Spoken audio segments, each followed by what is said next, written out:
Hello. Recently, the Ford CEO was saying how difficult it was charging an F-150 Lightning on a road trip in the US, and he wants to sell more electric vehicles. I don't think so. For me, nothing is simpler in my Tesla Model 3. I've now had for over 2 years and driven almost 20,000 miles. Hello friends, I'm Nigel. My wife Jennifer and I enjoy sharing our experiences driving a Tesla Model 3. I do hope you can like and subscribe, and please leave any comments below. Welcome to any new subscribers. Everyone is very, very welcome. The newspapers are full of anti-EV stories, like the CEO of Ford and the man who was driving across the US in a Ford EV again on a long road trip because he had to abandon it because he couldn't charge it. Nothing simpler for me. I'm almost losing count of the road trips Jennifer and I have had. Spain, Portugal, Wales and Scotland 4 times now, starting from Cornwall. So we are going the length and breadth of the UK in each direction. The Tesla GPS is extremely simple, and I'll show you how I get on with that. So taking a look at the GPS, let's say we want to go down to Land's End because I'm up at the top of Scotland. So that's the airport.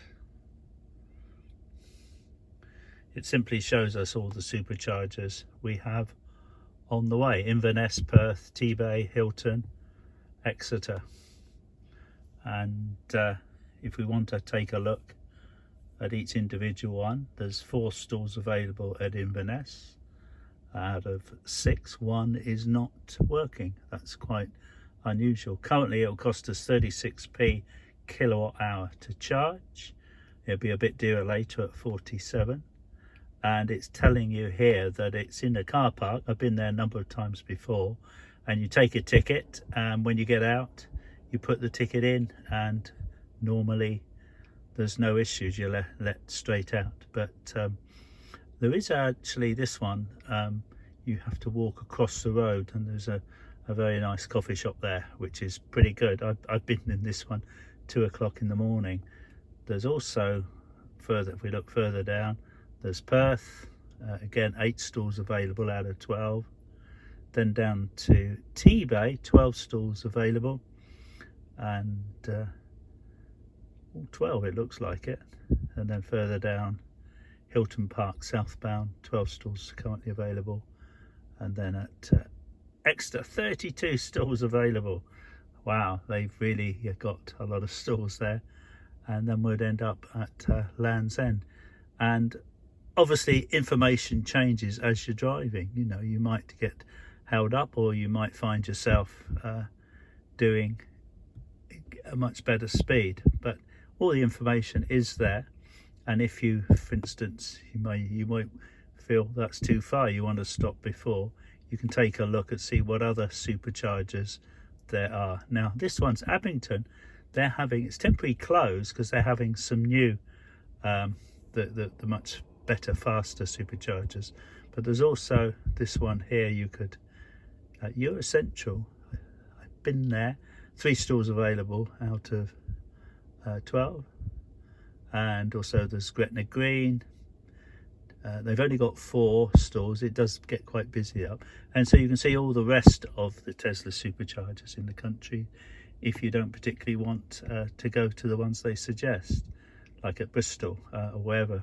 And of course, as you get closer to these superchargers, the car will tell you at the top that it's preconditioning the engine, usually at least half an hour before you get to them. And so when you get to them, it charges much faster. Now if you don't, it will be a lot slower, and we always find that by the time we get a coffee, use or lose, maybe buy something, it's ready, and often we're having to race back to the car, and we've complained they're too fast, and have never been sat around in the car waiting for it to finish charging. And if it did, we could watch Netflix, as we do have the pay the extra $9.99 for the additional things that we can have here. We have Netflix, Disney, YouTube, and Tesla tutorials, which I find very useful. This will also show you any road hold-ups, none at the moment, because of the time of day, but it certainly will be later. If you wanted to have a look and see exactly where it is at Perth, and zoom right in, it's actually, the Perth one is at the a big park and ride car park.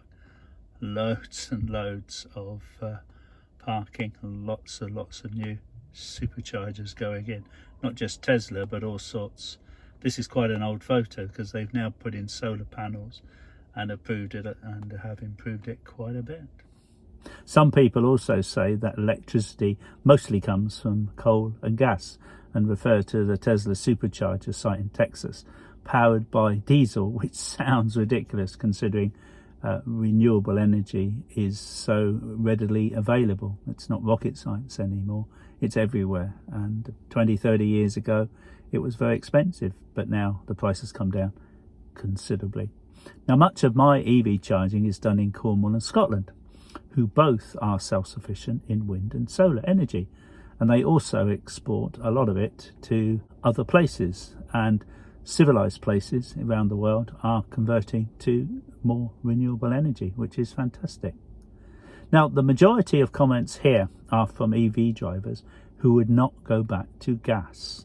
A few negative views, mostly from people that have never driven or owned an EV. They just don't like them and they don't want anything to do with them, and the papers are full of negative stories about EVs, and it's quite sad, but that's okay.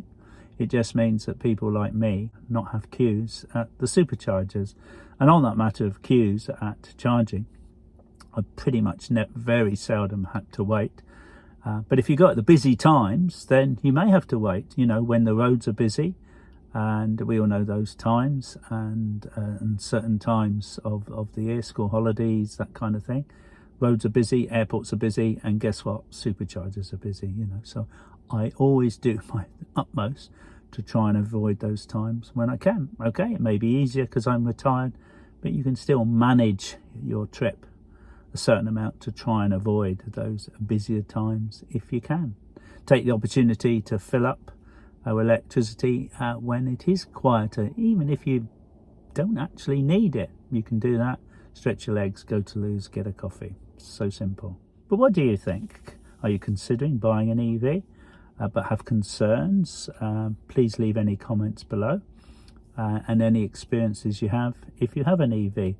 There's an old myth about waiting hours when you're charging your EV, which just isn't true. Every time we stopped, we were never waiting for the car to finish charging, because we were going to the Lew's and getting coffee, stretching legs.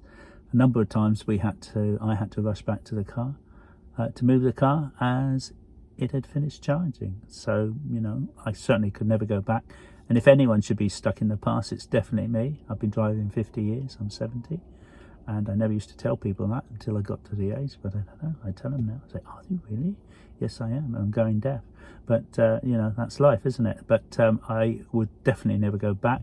Driven over 1 million miles. Well, now I'd definitely consider buying a used one, because you can get them for a lot less. When I bought this, there was hardly any difference in price. Now there is, and you can pick up some really good bargains. You can even pick up an older Tesla Model S, probably a 2017, with free supercharging, around about 20,000. That's a good deal as far as I'm concerned. Thanks very much for getting this far. Hope you can subscribe and like, and please leave any comments below. See you next time. Don't forget to use your reusable coffee mug wherever you go. You get discounts in most places, and try not to use one of those paper cups that are not recycled. Take care, bye, see you next time.